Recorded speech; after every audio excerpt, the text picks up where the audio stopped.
Good afternoon, everybody, to our friends online and also those present in person.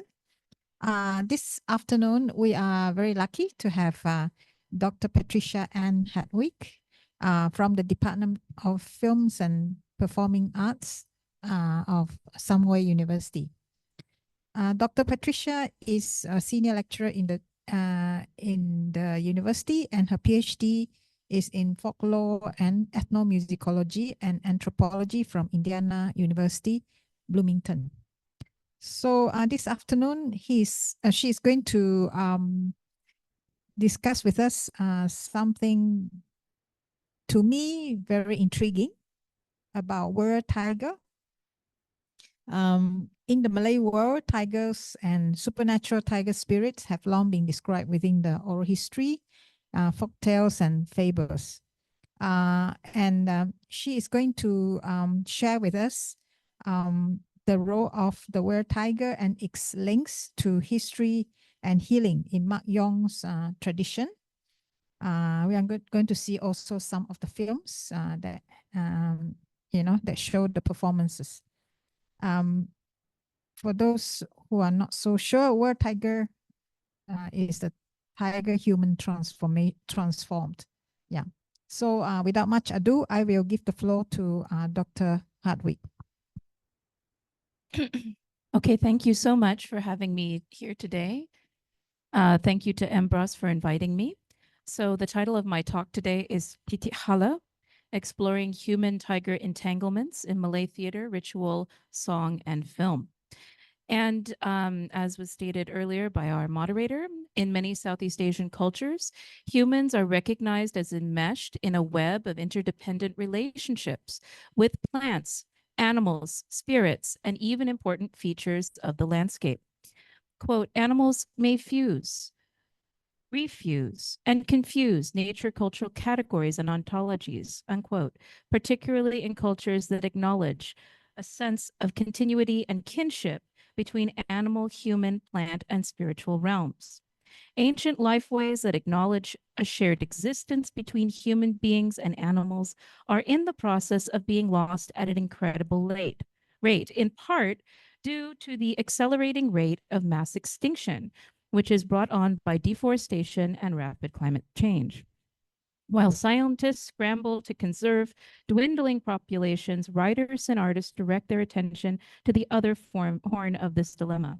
How do we preserve ways of being in a world that humans traditionally shared with other creatures, and that along with them are threatened with the conventions of modern living? So since the 1950s, the Malayan tiger population, Panthera tigris, has precipitously declined from approximately 3,000 to fewer than 150 estimated individuals in the wild today. Despite this rapid decline, tigers and supernatural tiger spirits have long been described within the oral history, folk tales, and fables of the Malay world. Ancestral tiger spirits, tiger familiars, and were-tigers are common motifs in the historical literature of Jawa, Bali, Sumatra, and the Malay Peninsula. Tiger human transformation is an important aspect of the history of the Malay theatrical tradition of Mak Yong in Kepulauan Riau, Indonesia, and in the Mind 3 healing performances of Kelantan, Malaysia. My paper will investigate the role of were-tiger and its links to history and healing in the Mak Yong theatrical and ritual traditions, as well as explore how the concept of hala, the were-tiger, continues to be invoked, reimagined, and recreated in popular genre like Dikir Barat and Malaysian film. In Capri, Mak Yong performers on Bintan Island and on nearby Montangerang trace their ancestral and performance lineage to Patani in southern Thailand. According to Tengku Muhammad Sattar, the leader of Sanggar Serenity Theater Mak Yong Warisan, his maternal ancestors were Patani performers who passed through Kelantan and Temaset before settling on the island of Montangerang. Though the date of their departure from his maternal ancestors from Patani is vague, Pat Sattar estimates that they may have left as early as the 1780s. According to historian Francis R. Bradley, The defeat and destruction of the Patani Sultanate by Siam took place over the course of 5 wars, from 1785 to 1786, 1789 to 1791, 1808, 1831 to 1832, and 1838. Bradley argues that Siam employed 4 main tactics to subdue the polity of Patani, which were massacres, slave raidings, environmental warfare, and the expulsion of refugees. Quote, the Patani people who escaped death or capture in 1786 fled by the tens of thousands into the neighboring polities of Kedah, Kelantan, Perak, and Terengganu, unquote. So although it is impossible to ascertain if Pat Satar's maternal ancestors were actually indeed Patani refugees, the estimated time of departure from Patani and the stories of sojourn in Kelantan before migrating to Temasek and the Riau Islands suggest that the political unrest in Patani in the late 18th and early 19th centuries could have provided a push factor for the emigration of refugees from Patani to the Riau Islands. And thus, how does Mat Yong travel from the northern Patani Kelantan area to Kepulauan Riau? So the late Pat Ghani, who was a Mat Yong performer from Montang Arang, told me an alternative narrative regarding the history of Mat Yong in the Riau Archipelago at his home on Montang Arang Island on March 11th, 2019. His grandfather passed to him a story of a Patani trader named Solat, who went on a trading mission to Sumatra. After Solat had finished trading, he was caught in a typhoon and swept the entire length of Sumatra and sucked into a whirlpool. Out of the center of the whirlpool grew a sea coconut tree, the Pokok Paujangi, where a Garuda came to feed before flying to land. Solat devised a plan to tie himself to the legs of the Garuda to escape the barren wasteland where he was stranded. The Garuda landed in a large field, and Solat freed himself to wander in the forest until he reached a cave where he met a tiger king. Solat was advised to hide by the tiger king under a large cooking pot. From the safety of the cooking pot, he observed tigers dancing during a festival. From his observations, he learned Pencak Silat, Mat Yong, Zapin, and Joget Dangkung. Solat then traveled to the end of Sumatra, where he met a sailor from the Malay Peninsula who helped him sail back to southern Thailand. Once he had reached home, Solat taught the arts that he had learned from observing the dances of Sumatran tigers. Subsequently, Solat and his family sailed from Patani to Kelantan to Singapore, or Temasek, and finally to Montang Arang, where his family settled, bringing their mystically obtained Mat Yong tradition with them. So this is the narrative. I have it above in Malay, and I will read the English. What I know, I learned from my own grandfather. At that time, he told a story of a person named Solat, who was a trader. He liked to sail here and there in a large boat. So one day he went on a trading mission to the area surrounding the island of Percha. Percha is Sumatra. Before they arrived to the island of Percha, they were hit by a typhoon storm. The boat broke apart. So when the strong storm winds came, the boom of the sail was flattened and traveled the length of Sumatra because Sumatra is very long, so said my grandfather. After that, the boat had run its course, it broke apart. It was stranded in a place named Pusat Tasip Paujangi, Tempat Air Lenggong. That is where he was stranded when his boat broke apart. There he was stranded, and he broke away from that boat. It was under it like that, a brown cloth, under a twisted calico cloth. He took 2 nails and a hammer. At this place, there was a pau tree. Apparently, at that place, it appears that there are ships all around and very old, like a reef that rises up. But the largest exposed reef is covered by a pau tree. Every day to that pau tree descended the largest Garuda from the blue skies, and it perched there. It ate that pau fruit. After the Garuda ate the pau fruit, it would fly to the fields and into the middle of the forest and search for its victims. So after he was stranded, Solat was aware and used his reason. Because that place was far away and there were no people and there wasn't even any water surrounding him. So he had the thought to use a cloth to cling to the Garuda to save himself from that place.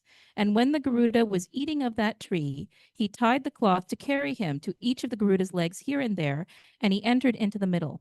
After that, he clung there. The Garuda descended to an open field to eat. At that time, he descended and began to walk wherever his feet would take him. He came to a cave. That cave was a tiger cave. When he had arrived, the king of the tigers asked him, "Where are you from?" To this he answered, I'm a person who's lost. When I left my home, I was a trader. I brought things to trade. My boat was wrecked in a storm. He spoke like this. You, he said, if it is like this, now then where do you plan to hide yourself? Because my people are still roaming in the forest. Later this evening they will gather. If you do not have a place to hide, later they will eat you. So it was forced. Well, what's the best way for me to be protected? Okay, said the king of the tigers. It's better if you hide yourself in a large pan like this. So that day passed like that, and there was a sound of tigers. Guam, guam. They want to come back, right? Pot Solat went under the cooking pan, and apparently that night they held a big festival with many types of dances. And from there, Pot Solat got all the dances, Penchat Silat, Dangkung, many types of dances, many types of performances, because he spied on them. Yes, because he watched them, all the tigers performed. So when it was morning, he said, why did you hold the festival? Well, certainly it's like that. Every night we hold it. So after that, he said, may I excuse myself to find a place to return to my home? I want to go to the end of Sumatra, the very end. So he went to the very end, near to the sea, and from there he saw a sailing ship, a sailor. When he was near, he called to the sailor. It seemed that the sailor was from Malaysia. Malaysia is in the East Law. There he was able to follow him back to his home. When he returned home, he remembered the dances like Zapin, Mat Yong, many forms of Dangkung, Penchat Silat, and many others. And when he was in Thailand, Terengganu, Kelantan, he demonstrated and taught everything. And after that, the art grew. Maybe when he demonstrated, the people had never seen it, from Thailand to Kelantan, Kelantan to Ketumpat, all the way to Jakarta. So he's using contemporary nation-state names, but of course, at the time this is being told, these would be different places with different names. But we can see from Pat Ghani's incredible tale of the Capri Matyong origins, we have echoes of motifs of the legend of the Pao Jangi tree. The Pao Jangi, or the Coco de Mer, is also known as a sea coconut. It's the largest palm in the world. It can reach more than 30 meters in height, and it's endemic to the Seychelles archipelago in the Indian Ocean. Variants of the Malay legend of the Pao Jangi can be found in British anthropological texts, including William Walter Skeat's Malay Magic and Wilkinson's Malay English Dictionary. But tales of the underwater forest of sea coconut trees guarded by Garudas drifted with the Indian Ocean tides back to 16th and 17th century Europe and the Maldives, where sea coconuts were highly valued. Sea coconuts found in the sea or on the shores no longer had husks, so they resembled the voluptuous hips and buttocks of a woman. Sea coconuts were prized in the Maldives and by Europeans of the 16th and 17th century for their supposed healing and magical properties. The Holy Roman Emperor Rudolph II, who ruled from 1552 to 1612, is reported to have purchased a sea coconut for 4,000 golden florins. In 1769, Jean Duchem sailed to Praslin, the second largest island of the Seychelles, where he found an abundance of sea coconut trees. This dampened the world market for the legendary fruit, but in Malay narratives, the navel of the sea continued to be said to drain the waters of the world, with the Pao Jangi tree at its center serving as a submerged axis mundi that links the underwater world to the human realm and the airy heavens. Many variants of the Pao Jangi legend describe a whirlpool in the middle of the sea, sometimes referred to as the navel of the world, in which grows the Pao Jangi tree. At the base of the Pao Jangi tree sits a giant crab who controls the ebb and the flow of the tides. A rock or a garuda nests in its branches, and a naga is often entwined with its roots. Like many tales of the Malay world, the drift of the Pao Jangi as the navel of the sea is difficult to trace. Some legends place its location at the tip of southern Sumatra, while others describe the location of the whirlpool to be in Bagan Datuk, at the mouth of the Perak River. The submarine axis mundi and the exact location of its waterborne cosmology are perpetually afloat in the waters of the Malay world. So Pat Ghani's tale links the cosmology of the navel of the seas to a Capri Matyong origin tale, claiming that the art of Matyong originated from Solat's mimesis of the furtively observed performance of Sumatran tigers during their festivals. Solat's study of Matyong amongst Sumatran tigers is an interspecies exchange, or at least a tale of it. between human and animal worlds. This is said to give birth to art forms that spread from Sumatra to southern Thailand, the east coast of the Malay Peninsula, and finally to Kepulauan Riau. Patgani's origin story further underscores linkages between Patani, Capri, and Sumatran Matyong traditions, and it exemplifies how myth and historicity, ontology, and international commerce continue to intertwine in the oral histories in maritime Southeast Asia. So we're going to go now from Kepulauan Riau and shift over to Kelantan. Mind 3 performances in Kelantan have been used for generations by Kelantanese practitioners to treat spiritual disturbances, psychological conditions, and social disruptions. The term Mind 3 is thought to be a shortened form of Mind Putri or Mind Petri.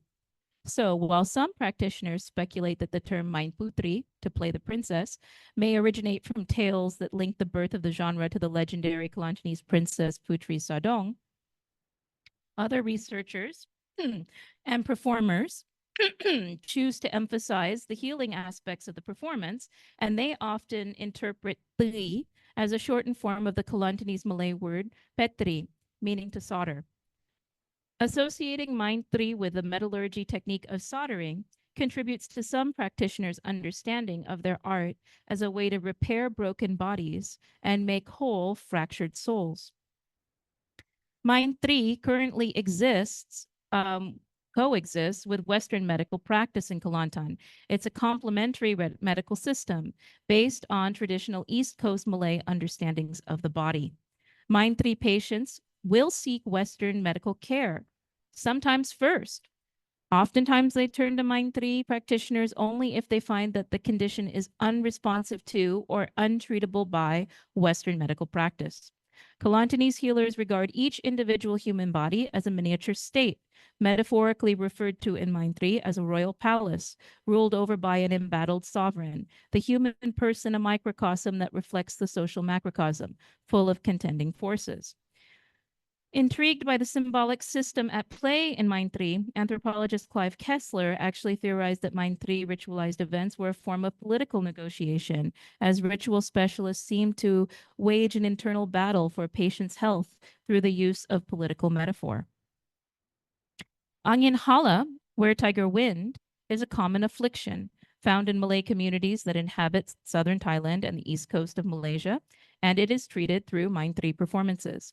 In this section, I will briefly explore the history of the Hala phenomenon in Malaysia's east coast through an examination of legends regarding the origin of the were-tiger. Then I will explore how some Kelantanese Malay ritual healers continue to understand Hala, the were-tiger, as a benda luar, a phenomenon that originates from outside the body, but that can manifest in a patient with specific internalized physical and psychological symptoms. Finally, we'll look into how some Kelantanese Mind 3 practitioners are reinterpreting this concept and how the etiology of an affliction that once was understood to manifest as a result of the neglect of an ancestral or supernatural tiger familiar is now being understood as a psychological illness, where Hala is a metaphor for various human desires and antisocial behavior that can include repressed or uncontrolled anger. So we're going to then see an example of how someone can lupa or forget themselves as they transform into a tiger through Mind 3 ritual led by specialists. And this is a healing practice that allows people to release their inner were-tiger wind. Okay. So early ethnographers of the Malay Peninsula documented local legends regarding supernatural tigers, tiger familiars, and were-tigers. William Walter Skeet, who was working with the Civil Service of the Federated Malay States, recorded the following legend regarding the origin of a were-tiger in the late 19th century from a Malay man in Selangor. An old man picked up a boy in the jungle with white skin, green eyes, and very long nails. Taking the boy home, his rescuer named him Muhammad Yatim, i.e. Muhammad the Fatherless, and when he grew up, sent him to school where he behaved with great cruelty to his schoolfellows and was therefore soundly beaten by his master, Totsai Panjang Janggut, i.e. Totsai Long Beard, who used a stick made up of a kind of wood called a los to effect the chastisement. At the first cut, the boy leapt as far as the doorway. At the second, he leapt to the ground. At the third, he bounded into the grass. At the fourth, he uttered a growl. At the fifth, his tail fell down behind him, and he went upon all fours, whereat his master, improvising a name to curse him by, exclaimed, "This is of a truth God's tiger, Harimau Allah. Go you," he added, addressing the tiger, "to the place where you will catch your prey, the borderland between the primeval forest and the secondary forest growth, and that between the secondary forest growth and the plain. Catch there whomsoever you will." Hence, too, he carries on his hide to this very day the mark of the stripes with which he was beaten at school. So Dowd told Carol Lademan the following legend in Mancang Trengganu in the 1970s to illustrate the origins of Hala, the were-tiger that is invoked during Mind 3 ritual performances. Now, just to foreground this, anthropologist Carol Lademan was actually doing research on bidan, on medical sort of the medical system related to childbirth, but she also began to investigate Mind 3. So the story is that once there was a young virgin named Sitizara who plucked some kwa kamunting, a kind of berry, and she ate them. After a while, her belly began to get big. She was pregnant, and yet she had no husband. The berries that she had eaten had drops of were-tiger semen on them. She gave birth to a son whom she named Abdul Jina. As the boy grew older, he acted more and more like a tiger. He started to demand raw meat for his dinner, and he could not learn the Quran as quickly as the other children did. Finally, his Quran teacher became furious at his behavior and picked up a cane. He beat Abdul Jina hard, marking his body with 40 stripes like the fur of the tiger. The teacher chased Abdul Jina into the jungle, where he turned into a dangerous were-tiger. So we can see that 75 years after the legend is collected by Skeet, anthropologist Carol Lademan collected this version from Tot Dowd, who was a Mind 3 practitioner in Machang, Trengganu. And if you look at both of the versions of this origin story, you have some interesting insights into Hala, the were-tiger. Both tales stress the mysterious origin of the were-tiger child. In the tale collected in the late 19th century in Selangor by Skeet, the were-tiger child is pale-skinned, and he's a forest foundling. In Tot Dowd's tale, the were-tiger child is an illegitimate offspring of a were-tiger father and a human mother. Both Muhammad, an Anat Yatim, and Abdul Jina, an Anat Haram, are individuals who are denied full incorporation into the fabric of Malay society due to their illegitimacy and their lack of familial ties. Skeet's were-tiger child, the orphan Muhammad, manifests his tiger-like personality through cruelty to his schoolmates, while Tot Dowd's were-tiger child, Abdul Jina, reveals his tigerine nature through lust for raw flesh and his inability to recite the Quran. These events demonstrate that the were-tiger is viewed as cruel, antisocial, beyond redemption of formal education or religious instruction. Both Muhammad Yatim and Abdul Jina make the dramatic transformation from human to tiger as they are beaten with a cane by their schoolmasters, who are figures of societal authority that literally whip the stripes of the tiger into the fur of their former charges before they banish them from human society. From the tale recorded by Skeet, we learn that were-tigers are beings who are doomed to inhabit the liminal frontier between the human and the animal worlds. They're cursed to wander the borderlands of human settlement between the secondary growth forest and the plain. Skeet notes that Batara Guru, or Shiva, left in his manifestation of Kala, who's on the right, is understood by many of the late 19th century to inhabit the liminal or intermediate zones, which are also understood as zones of spiritual and physical danger. The frontier zone between the forest clearing and the primeval forest, the village and the jungle, this is the realm of the were-tiger.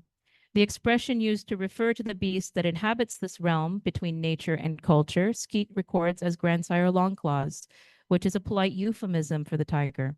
Skeet speculates that the tigerine being that stalks the edge of human society may signify a special manifestation of Shiva on land in the guise of Kala. While the primeval forests continue to shrink in Malaysia as palm oil and rubber cultivation expand, Hala, the were-tiger, continues to stalk the ontologies and the imagination of many people on the Malay Peninsula. Mind Tree healing practitioners note that both physical and psychological manifestations of were-tiger wind in their patients. Physical manifestations include high blood pressure, circulatory problems, heart rhythm irregularities. Psychological manifestations of were-tiger wind can include patients who are weak, quick to anger, lustful, deeply depressed, or frustrated to the point of violence. Patients associated or diagnosed by Mind 3 practitioners with were-tiger wind are led through a ritual process of releasing their inner tiger through specific songs and chants that call for the tiger spirit to arise. So on October 18th, 2005, during the month of Ramadan, I discussed the concept of Angin Hala with Ali bin Ibrahim, one of my teachers. The late Ali bin Ibrahim was a renowned Matyong performer. He often participated in Village Mind 3 healing performances, and he was an actor and a musician. He classified Angin Hala as a bendilawa, meaning something that originates outside of our body. This he contrasted with characters invoked and embodied in Mind 3 healing performances that are considered metaphors for the human embryo, the human placenta, the birth waters, and the amniotic sac. Pa'ali classified Hala as manusia gaib, a supernatural being kept by people trained in traditional knowledge as a form of protection. Hala could be invoked by its keeper to pagar kampung, gate the village, protecting it from outsiders, or pagar rumah, to gate the house, protecting the home from robbery or forced entry. Attempting to enter a home protected by Hala was said to cause the tiger to appear. Tigers were reported to sit before the steps of village houses, guarding them while their occupants were away. Tigers were also said that they could be to be invoked by those who traveled at night to protect them from behind, and that in ancient times, Hala could be called upon as a form of transportation, sometimes even to Mecca. So during our conversation, Pa'ali explained that in the current age of electricity and airplanes, Hala was no longer needed to guide people through the night or carry them over long distances. He noted that while practical needs for keeping a Hala tutelary spirit may have decreased, Hala care and keeping of the spirit was something that continued to descend within family lines. And if an ancestor had made use of Hala and an individual was aware of it, a sacrifice was required once a year to keep the tiger spirit satisfied. Otherwise, he or she could fall sick with Angin Hala, where tiger wind. So these sacrifices would include what's pictured here. So that would be, like berti or nasi kuning, yellow rice, or ayam panggang. This understanding of where tiger wind developing as a neglect of an ancestral tutelary spirit is a belief that's really undergoing a process of reevaluation by Mind 3 ritual practitioners who are actively re-examining and reinterpreting their belief systems and the concepts that underpin their traditional healing practice. As we know, Malaysia and Indonesia have been experiencing a proliferation of religious movements and the introduction of particular interpretations of Islamic theology and Islamic practice that articulate themselves into local and national politics.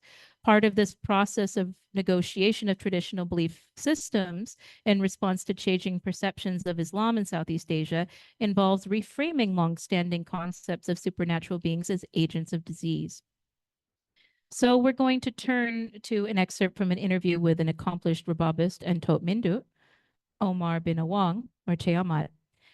Che Amat is a person who you see here who's playing the rebab, and he eloquently articulates how he understands Angin Hala, not as a disease of the body, nor as a supernatural affliction, but as an illness of repressed desire. He reasons that the offerings that Pa'ali notes was necessary to offer to the tutelary spirit should really be viewed as food offered to sustain a weakened patient. The were-tiger of legend he interprets merely as a sublimated symbol of the human emotion of anger. Che Amat notes that his chants and prayers are not meant to call the spirit of a Hala from the jungle to come to the ritual healing event.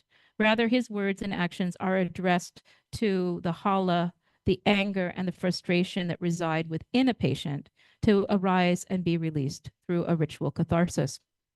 So he says, the seven Hala then bless the seven parts of the body, the seven articles of the faith. Overall, what it means is that the blessings that God gives us, that's the meaning. A person makes us mad. When we want to become angry at a person, it is like we will look like a tiger. If we want to get mad at a person, people who make us angry will also look like tigers to us. They look like tigers. Their face will be red and we will be frightened by their angry faces. It is not that we want to call the Hala tiger from the jungle to come to us. If we see it, we'll also take off running. It's the Hala within ourselves. Let us not misunderstand these things. So many Mind 3 performers are continuing to acknowledge the existence of a parallel supernatural world, but like Che Amat, they've begun to emphasize that supernatural beings like the were-tiger are but metaphors for unfulfilled human desire. Part of this adaptation includes Mind 3 practitioners de-emphasizing a belief in tutelary spirits and spiritual possession and reframing their long-standing concept of supernatural beings like Hala, the were-tiger, as agents of disease to become symbols of an internalized physical or social dysfunction that materializes in the body of a patient. So I want you to kind of see here, we have on one side in English and on the other side in Kelantanese, the Hala chant. And I'm hoping that you will be able to hear it. This is the Hala chant as chanted by Ali bin Ibrahim. And I have it in recorded, but I have it written out because they usually say Sekali lagi. they say it very quickly, and they also say it with musical accompaniment. So it's often difficult to hear. So I'm going to play it for you now. And I hope that you can hear it. Hold on just a second. Ini Hala 13 hari bulan 8 2008 duduk di gabus dengan Pak Hasan. Kita cuba ambil itu bangkit Hala sekali lagi. Nekan halo 7. Halo 4, halo bako, halo 7, halo sako, halo 12, halo pemeni. 12 baso, 12 hagi, halo tua, halo muda, halo tengah, halo bosu, halo ubel, halo gelangi, halo tupu, halo cepek, tuk kumuh, malah halo. Tuk supu mengasuh halo. Anak Cina halo, anak halo 7. Di gelang asal baluk mula di dalam Allah blok kayu sunyi di kalau sungguh sabit anak halo 7 halo 4 halo bako halo 7 halo sako halo 12 halo pemeni 12 baso 12 hage 12 baso 12 hage halo tua halo muda halo tengah halo bosu halo ubel halo gangi halo cupuk halo cepek tuk kumuh malah halo tuk supu mengasuh sekali ngomong imam saat sekelak jelwangi duk lego batu singa maling merpolek-polek kali doh merkesing katari merbelik-belik keko kalau sabit angin asa anak halo 7 minta pula dia kalau tidak dulu berubah mula tajam dia tupu berat berpengi panah pedih minyak isa alung susun duga muah. Minai. Okay, so I want you to take note of the ritual language. The mother tiger. So her name is Sajin Kilat Sajanawangi. So like she has a salivating sticky tongue. She dances like a lion. So when people go down on all fours in the ritual context, that's said to be Mempasingatari. They dance like the lion. They have the swishing tail. So if we go back to the legend, part of it is that when you beat them, the tail falls down, right? There's a lot of this ritual language that we're going to see that kind of transmits in the other forms that we're going to look at briefly. So what does this look like in performance, you may ask? This was a Bangkitan that I just collected from Pak Hasan, but perhaps you might want to see what it looks like as it's being performed. So that's Okay. Okay. Boleh ayat tak? Ayat sekor tak apa dah, nak kena sekor. Oh ya. Anak halo mana? Halo tua, halo muda, halo tengah, halo bawah kau. Ayat sekor lagi. Bagi kita nak kira.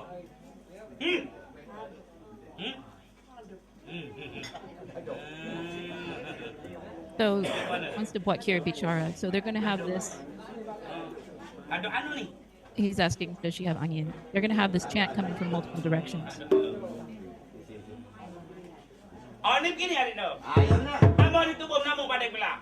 Halo tua, halo muda, halo tengah, halo bawah, halo ubel, halo keling, halo topuk, halo cepet, tuk kumuh, malah halo tuk supum kat selalu. Ada berlaku. Sekali ngomong imam sah sikit kira, jangan bagi duk gua batu singo malik. Ada berlaku. Berpolek-polek kali dah. Berkisi katali berketik-tik keko adik tu. Ayo nak. Ya. Paling sila malam ni. Aha. Kerana begini ada siap dalam halih tanati ni. Ya, ya. Tuan Amok tak boleh dah nak berkebahkan bulu bercawak ke komuniti ke kuku mengilir ke tari. Benar? Sekiranya Tuan Amok nak mengilir ke tari, kililah tari Tuan Amok di Batu Putih belum ijah ada siap dalam halih tanati ni. Ya, ya, ya, ya. Esok hari kemudian lusa Tuan Amok tidak boleh dah nak igat tidur siap mipi tu. Tak boleh dah. Ya benar. Kalau begitu tidak ngapalah ayah nak kalau lagu tu kok. Aku nak balas balik.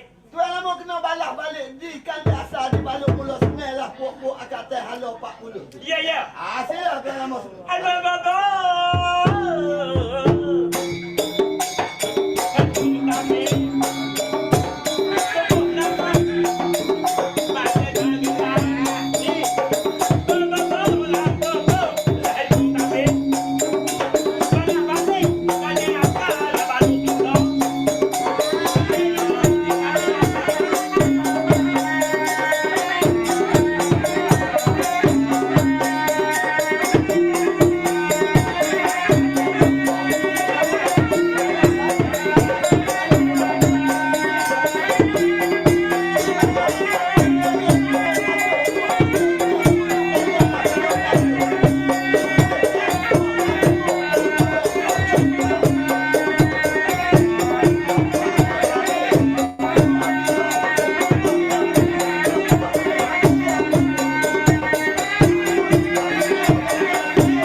Okay, so I'm going to stop there. So you can see that they're trying to treat one patient who's said to have where tiger wind, but she tajadi. She didn't.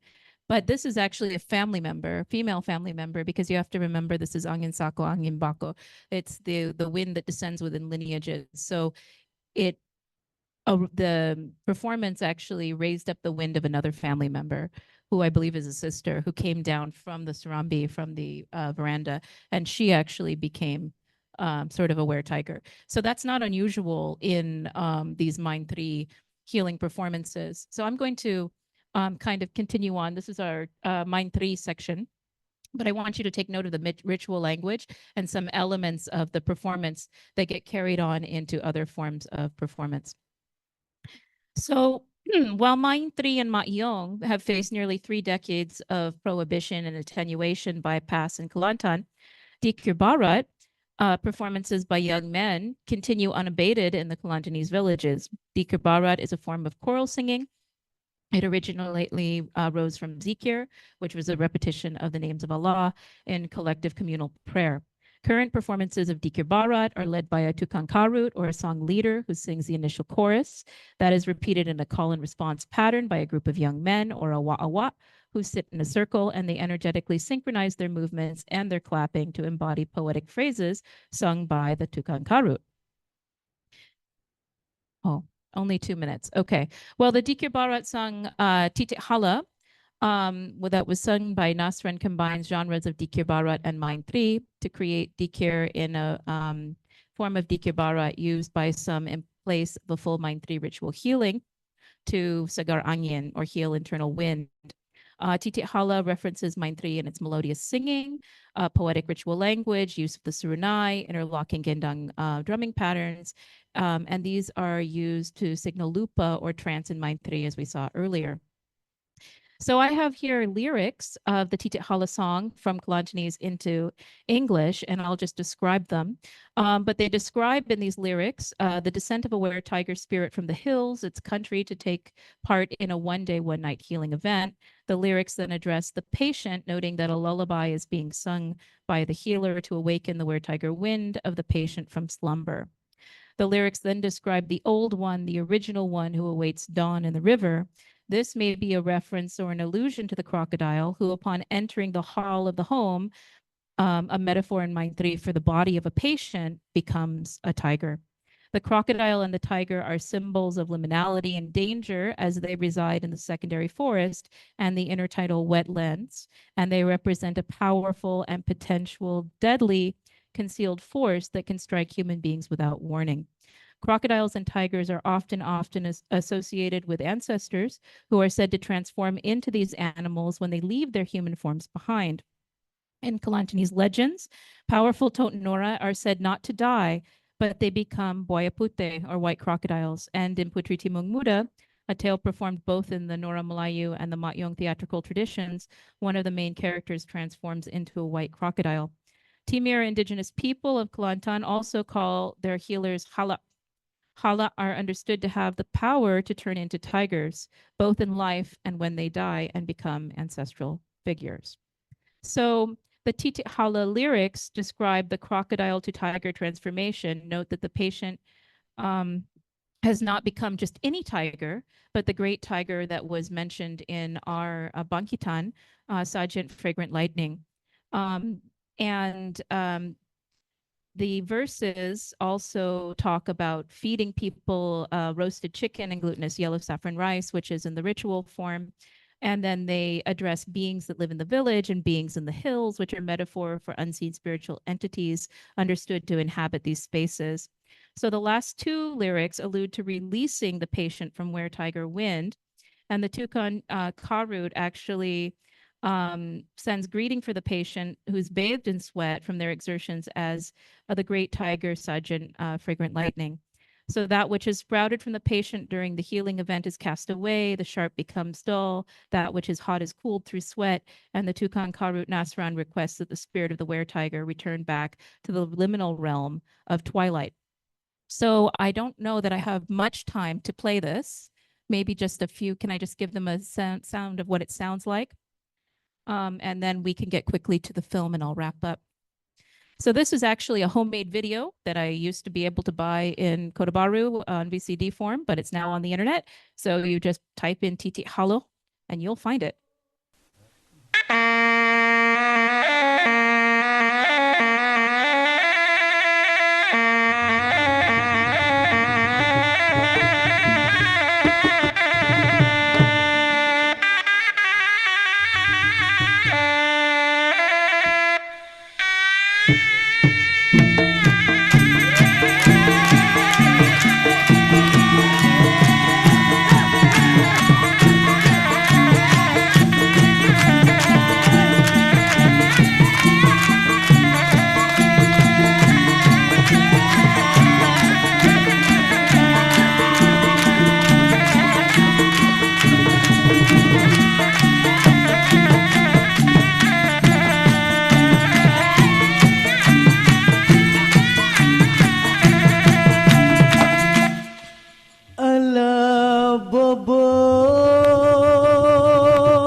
Ambono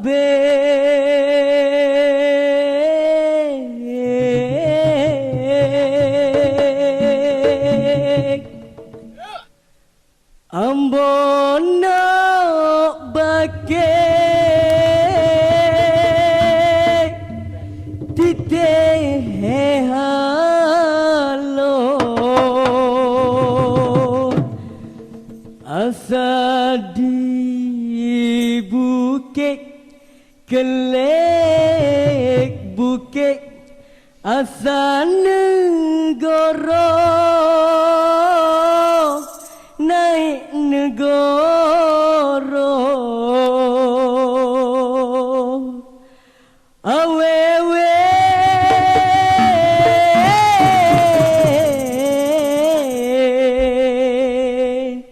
sagi semalai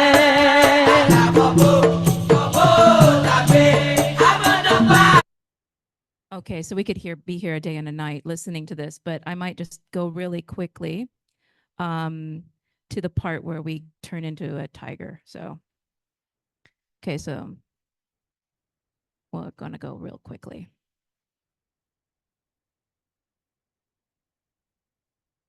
Okay, so this is the old man, the original one, the one who glides through the rivers. Here.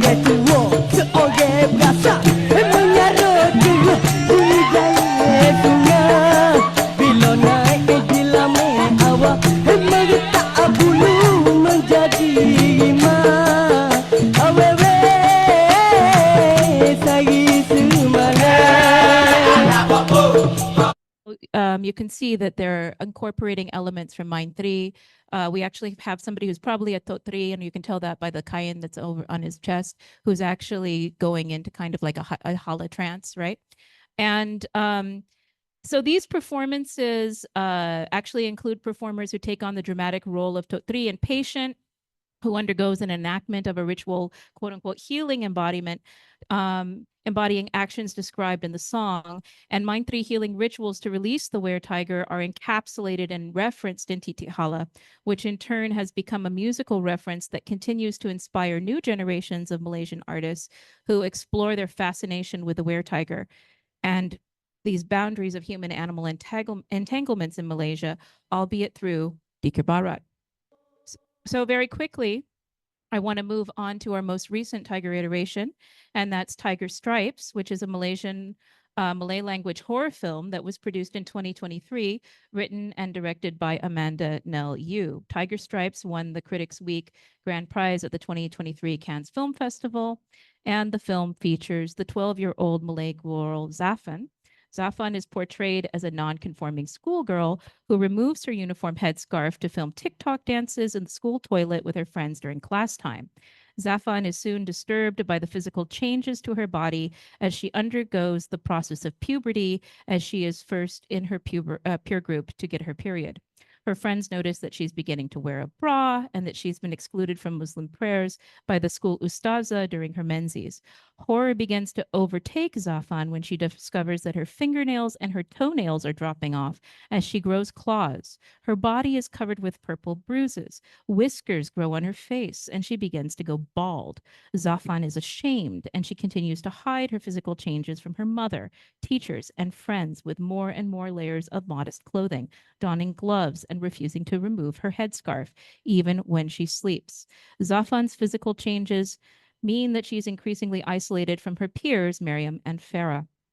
Soon after a mass hysteria event, a jauntily dressed young ustaz, made famous by his healing sessions on TikTok, visits the school, making his presence known at a school assembly. The ustaz and his assistants begin to search the school for the source of the spiritual disturbance.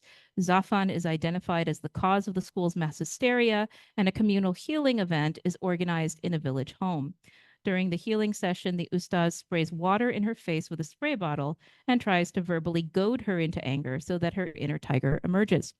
Echoing the were-tiger legends recorded in Skeet and documented by Lederman, the ustaz decides that the only way to get the beast to emerge from Zafan is to beat it out of her. The ustaz begins to flog Zafan with a metal rod, beating the stripes of the tiger into the flesh of the schoolgirl as she tries to escape him and begs him to stop. Zafan, like Muhammad Yatim and Abdul Jina before her, transforms into a were-tiger as she is brutalized by the Ustaz. However, in a feminist twist to the tale, she attacks the Ustaz in her tigerine form and beheads her tormentor before fleeing the village for the safety of the jungle. So the Malayan tiger is a critically endangered species, and yet the were-tiger remains an important symbol of liminality, ancestral heritage, ritual, horror, and raw animal power in the arts of Malaysia and the Riau archipelago. Human-tiger entanglements are referenced in oral historical narratives, the traditional theatrical forms of Mak Yong and Nura Melayu, and the ritual healing performances of Maintri.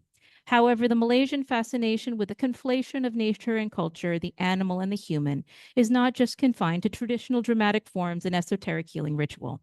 Contemporary performances inspired by Titih Hala are examples of how legendary creatures like were-tigers and were-crocodiles continue to be referenced and invoked, and how the lineages of human-animal spirit entanglements continue to be explored through the medium of popular song. In turn, the independent film Tiger Stripes provides a feminist spin on an old legend that explores how the flogging of a socially isolated teenager by a religious teacher continues to have the power to turn anyone into a beast. Thank you. That's my talk for the day, and I'll stop there.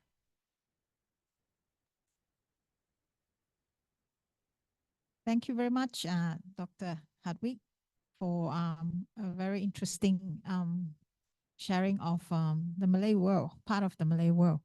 We now open for question. We will have, I hope with your agreement, we can have about 15 minutes of question and answer. Yeah, so anyone who wants to be the first to ask some questions? I can't see any hands.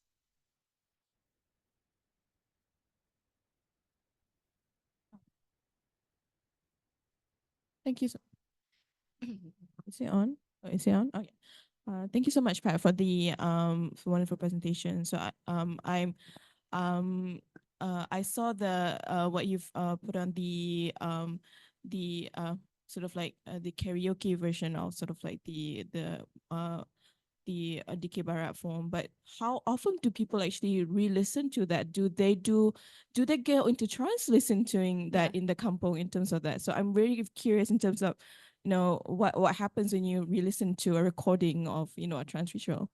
Yeah, maybe you can collect a few questions. Okay, do you want me to answer that first, or do you want other questions? We collect a few questions for the sake of time.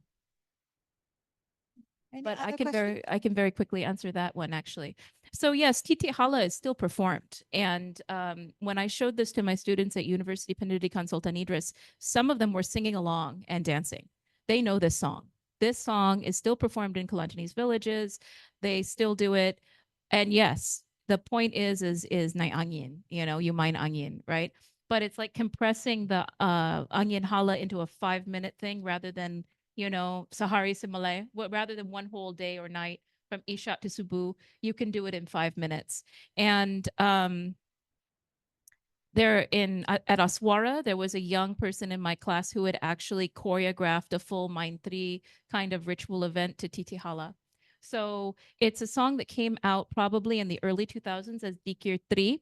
It was something that you could only get in the kind of night market in Kota Baru. And just recently in 2002, it has gone up on the Apple Music, so you can download it yourself. But the reason I showed the VCD is because it shows you how people at the time are syncretizing the two, even the Buka Panggong ritual that you saw in the beginning.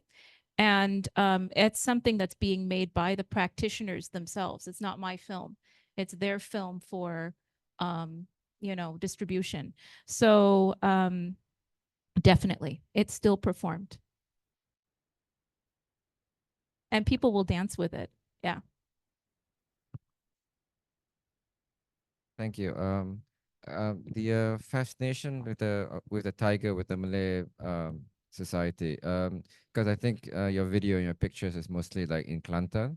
So is it just to the north that uniform throughout the peninsula, or is there a difference how they look at it? Yeah, thank you.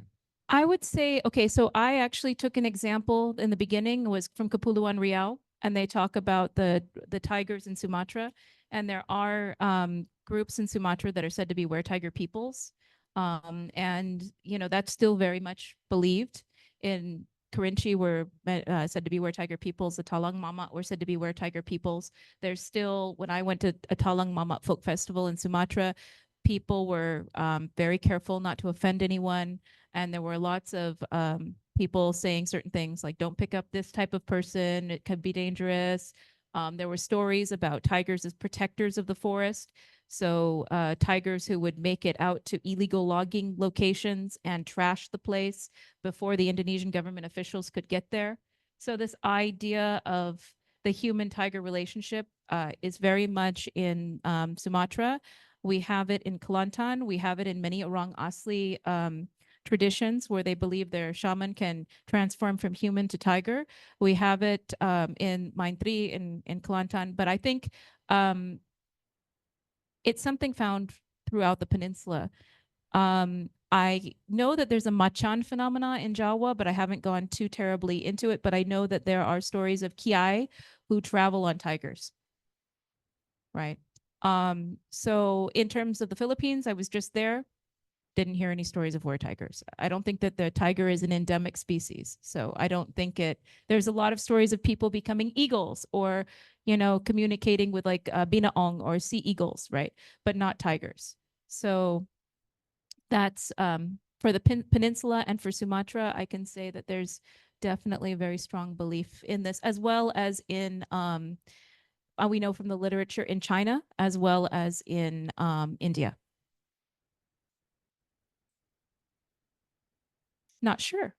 That would be something that I have to do an investigation of, like the were-tiger phenomena in Thailand. And Patani, certainly. But in terms of Thailand or other areas like Cambodia, Laos, Vietnam, that's a research I've yet to do. And can I first ask others who may have some question? there's a question in the chat, I Yes. think. I can't see it. Is it possible to enlarge it? Ning. Ning says here, hello, thank you for the talk. I'd like to ask if the re-evaluation of belief systems from the more supernatural and spirit possession related themes to something more about internal afflictions and illness, is this a shift that happened over time among the practicing communities, or more of a strategy to avoid the scrutiny of religious authorities? That's here. Yes. Okay. No, it's just a comment that, you know, when I was in my my fieldwork in Kedah, that were-tigers are very were-tigers were commonly you know, happening in during the ritual events in Mek Mulong, where they would climb up the bangsal where they perform, and they would actually like run, you know. That person looked like he couldn't sort of like really run, but when he became this were-tiger, he just took off running. So it's just commented. Yeah. And that doesn't surprise me. And then if we look at the what is it, the ethnography that was done in Penang about women going into mass like hysterical trances, it was said to be a were-tiger that was causing it, right? So that concept of, it doesn't surprise me at all, actually, with Mek Mulong that you have were-tigers. So this question, I'd like to address Ning's question, which is a little bit complicated. Is it something about internal afflictions and illness? Is it a shift that happened over time? Or is it a strategy to avoid the scrutiny of religious authorities? I think in many responses, the answer would be Yes, it is all of the above. Some people will say, oh, okay, kita baru ni nak pecah rahsia. We just now are going to open up our secrets, because before we speak in metaphorical language and the patient doesn't need to understand. But now, because we've been banned, we need the authorities to understand that, you know, we're speaking in metaphor, but we're really addressing the internal sort of microcosm of the patient. And so now we're going to talk about what we're really doing. That's one camp. Another camp would say, well, we had these spirits and, you know, we have to, you know, take care of those spirits, and there's spirits that come down the lineage. Another group would say, no, it's not an external spirit at all. It's the spirit in us. It's the tiger in you. It's that anger that you repress in human society and you can't let it out. And so that's what we're taking care of. So could we say this is in response to past bans? Yes, I think that opening up and speaking about these ontologies is in reference to past bans. I think they want to kind of get it out what it is they're doing. Could they be making up new explanations for what it is they're doing? That's entirely possible too, but people shift and people change in their interpretations and reinterpretations of practice in response to what's going on in the social political realm. So I can't say definitively, is it one or the other? I would say it's a bit of both. People are complicated beings, right? So one person might explain something one way and another person might explain something another way, right? But a lot of Mind 3, if you sit down and talk with practitioners now, they're more likely to tell you, okay, we talk about, you know, jin hitam, but we're not really talking about jin. I'm addressing the feet. Why is it jin hitam? Because the feet are in touch with the earth. And so the earth is black. Now, if I'm just going to say, hey, foot, then people are going to laugh at me. It doesn't sound grand, right? Even though I'm talking to the body of the patient. So I use this metaphorical language to kind of actuate it, right? That's what some have mentioned to me. So I can only see this message. So that's from the perspective of the practitioner. Yeah. What is it from the perspective of the authority? That's a good question. So it depends on your authority too.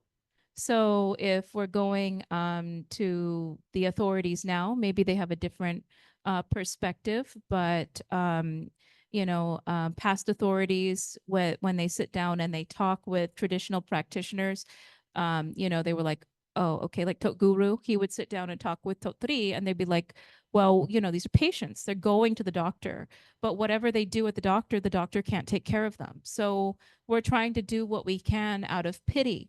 And whatever it is that we are able to do, it doesn't come from us. If the patient is healed, it's by the grace of God. We're just trying to do what we can to sort of use traditional practice to help this individual. And so Tok Guru actually made kind of an allowance when he was there, like, okay, fine. Mind 3 can take place, but you can't do it openly. You can do it in houses. You can do it quietly. You can do it for older people. You can do it out of pity for the patient. So actually, when I was doing my research on Mat Yong, when I went to Kelantan, there was no Mat Yong for performance because that had been banned in 91. There was Mind 3 that included Mat Yong as a healing performance. And I was able to negotiate a little bit of leeway because I was working with Dr. Ghulam, who was trying to get Mat Yong recognized as a UNESCO World Heritage Art. So I was able to do some documentation of the performative form, but I had found that all the Mat Yong practitioners had drifted into Mind 3 and Nora in order to financially survive because their form had been banned. So now that it has been recognized, Mat Yong has been recognized, yes. recognized, what then happens in terms of authorities?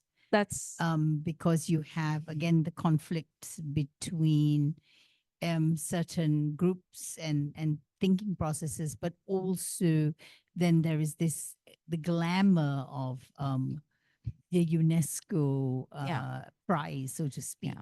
Well, when I was speaking with Dr. Ghulam about it and Pat Matuski about it, who were really spearheading this in 2004 when I was a young academic in the field, Dr. Ghulam's perspective was he wanted to give traditional practitioners a platform to push back against the politics. And if we look at the politics of the ban was from 1991 to 2019. 2019 is when people reevaluated it and suddenly said, oh, it's not really, you know, haram anymore. That also happens to very nicely map onto certain political allegiances that happen at certain times. And I've argued in my past work that the performing arts was kind of a political football between UMNO and PAS when they were trying to kind of show religious one-upmanship in the political field. Now what happens? That's a good question. I mean, now we can perform Mat Yong, but women still are not allowed to perform in Kelantan. Women are not allowed to perform in Terengganu. Rosnan Rahman developed a quote unquote Sharia compliant form, which was all males. And it was the performance of one particular story, which is Raja Basaho Gading, which has 7 princes in it, and no female practitioners at all. But that was being performed during the time that he was the Penggara of JKKN in Kelantan. Now he's Naik Pangkat, he's returned here. So I haven't really heard very much about the Sharia compliant form being performed or continue to be performed in Kelantan. So what happens now? I don't know. It's not banned anymore, but women can't perform it. And they're not willing to let men take on female roles to perform it. So what happens? It may die. And it may not be that this is a natural death. It's sort of politically suppressed or suppressed due to political reasons. Okay. I think we will end here. Question in the chat. It's the same one. Just now I was asking about it. So I think we have to thank Dr. Hardwick for sharing with us these fascinating stories which connect the past with the present and perhaps is still part of the Malay psyche. And yeah, very interesting sharing. Yeah.